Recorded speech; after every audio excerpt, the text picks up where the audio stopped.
Philip Kiszely, Senior Fellow at the New Culture Forum. Now, we're going to discuss 7/7, the 20th anniversary, and the coverage of that sad birthday, if you like, on the BBC.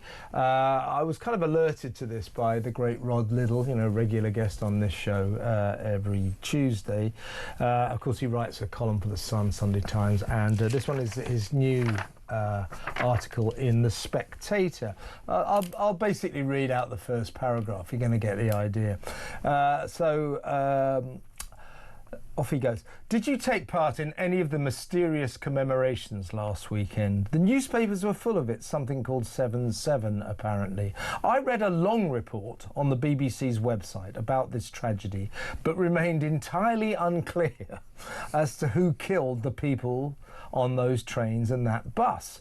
The report said bombs were detonated on the tube, as if the bombs, anxious to fulfil their purpose in life, had blown themselves up without the aid of any external agency. Nowhere in the report did it mention who brought the bombs down from Yorkshire and then set them off. Nowhere in the entire article were the words Islam or Islamist or even Muslim mentioned, nor even the names of the murderers. It was as if they were coincidental to the atrocity and not worthy of consideration.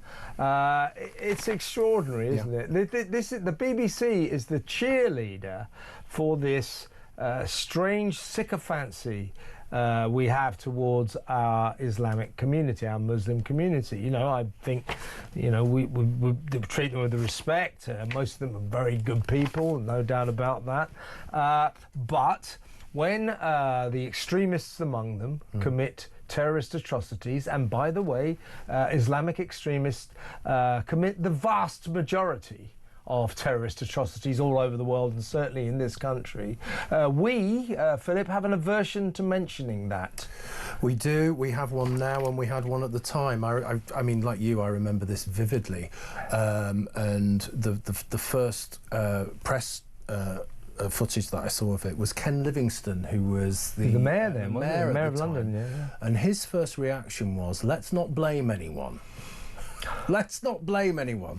This was immediately in the immediate aftermath. He said, "Let's not blame anyone." That's it, isn't it? And that's the problem in a nutshell. So you go from 7/7, okay, and you go through various other atrocities, and then you get to the Manchester Arena bombing in 2017, and exactly the same thing happens again. Let's, you know, don't look back in anger. One love. Let's, you know, let's be peaceful and let's not be angry. In other words, and then you go to Southport last year, and again, you know, we're not allowed to even find out what's going on here. If we do, then we are considered far-right thugs. We're considered dangerous. Racists, of course. So there's this kind of, it's moved on slightly. So it used to be denying reality completely and just denying the truth. Now it's denying reality, and if you even think about reality, then you're going to get in trouble. So they become incredibly aggressive with it. The problem is we don't learn from history, okay? You have to confront these things. You have to understand what they are. You have to understand motivation. You have to understand context. If you don't deal with any of those things, these people laugh in your face and they will do it again. We are on the cusp of another atrocity because we're always on the cusp of another atrocity. Because we're so unrealistic about the reality of what's going on. I mean, the only, as in the BBC's massive, effusive coverage of this, well, quite rightly, of course, nothing wrong with covering this awful anniversary. Sure. And they did a lot on it at the Beeb. The only time they started talking about Muslims and Islam was how the London atrocity had changed the lives of British Muslims and made them less trustful of the majority white community. Yeah. That's what they said. Well, you know, the truth of the matter is, you might not like this, but you know, here in the real world, you know, not on Planet BBC, these atrocities, what happened on London Bridge across the road here, Westminster, these atrocities made the white community of Britain, the non-Muslim community of Britain, suspicious of Muslims. The BBC won't say that. The BBC won't say that, and the whole establishment won't say that. When this happened, I was working in the university sector at the time, and the response from the university sector, all of the research and teaching, etc., is, what have we done to make this happen? Yeah. Okay. Yeah. It's our fault. Why are we making these young men do this kind of stuff?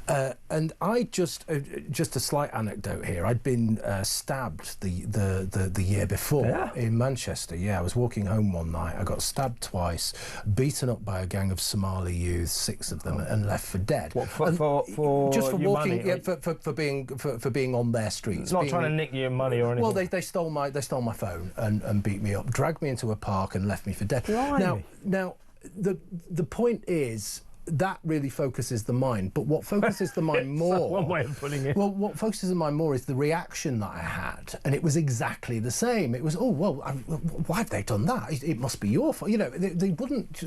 It was because I was essentially... I was white and male and heterosexual. It must be my fault. It couldn't be their fault. And that's the problem. We don't deal with reality. We just deal with myths, and we deal with heroes and villains. And if you are white, male and heterosexual, you are a villain.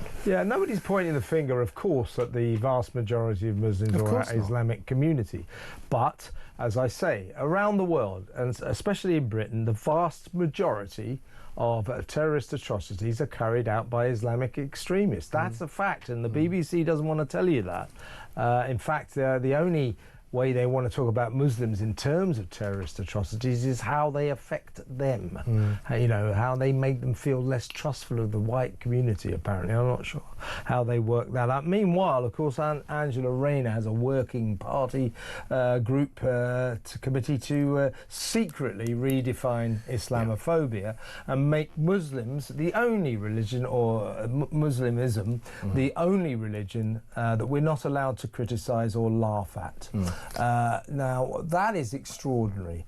Why just Islam? What about Hindus? What about Sikhs? What about Christians? What about Jews? Why does Labour want to make a special case for Islam and Islamophobia? Because, frankly, in this country, this is an important issue of freedom of expression.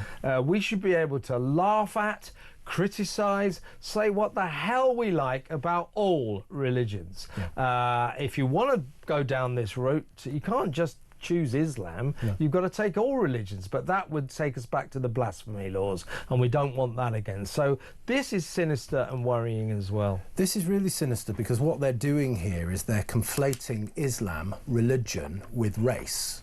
And if you and essentially what they're saying is, if you criticise Islam, you are racist, and it's the same old story, isn't it? You know, we've got to get into a situation where we value truth and people's lives over accusations of being racist. That's the thing we're most concerned about, and we really do have to push back on this. That the Labour Party are doing this is just appalling, and you have to think, why are they doing this? One of the reasons they're doing this is because they rely on the Muslim vote. On the Muslim vote, yeah, they want to suck up to Islam. That's because they need that. There's 4 million or so Muslims in this country. Obviously, not all old enough to vote, but I think it's more than 2 million votes, and Starmer's going to need them at the next election. Let me know what you think about this. You know, why it seems to me worrying that the BBC is the cheerleader in this process that sort of subjugates traditional British culture, that we come second to particularly Islam, but foreigners generally. You know, I don't want to be superior to them. I want to be equal to them. Yeah. In your own country. No, but I mean, seriously, I want to give them a fair, the same as equal treatment to everyone. The BBC and the bien pensant Guardian reading North London elite, they seem to want us to take second place, or third place, or fourth place to these foreign cultures. By all means, bring your foreign culture here and enjoy your life here, but don't expect to take us over. And I find it worrying that the state broadcaster, as I say, is cheerleading that process.